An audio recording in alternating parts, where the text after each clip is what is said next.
premium for? It's not about charging for your time. It's about charging for the transformation or the value you deliver. Think about what you can offer that is transformational for your clients. It could be a bundle of services or a premium high-touch experience. For example, if you're a coach, instead of charging per session, you could offer a 3-month program that includes one-on-one coaching, an action plan, and accountability calls. People will pay for value if you position your offering as something that solves their most pressing problems.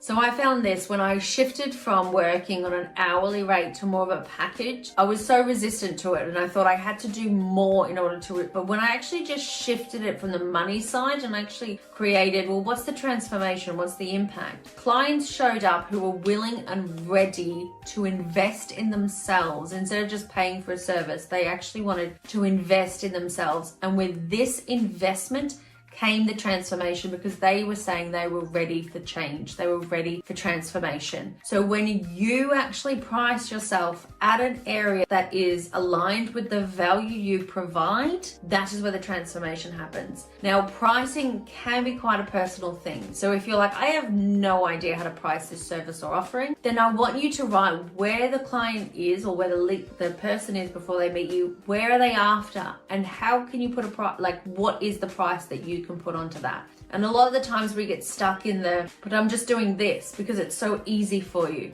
But think about it. What is it that you're actually doing? When I started looking at it and went, well, my clients tend to 4+ times their revenue, and they dramatically reduce the amount of hours they work in their business. They get happier.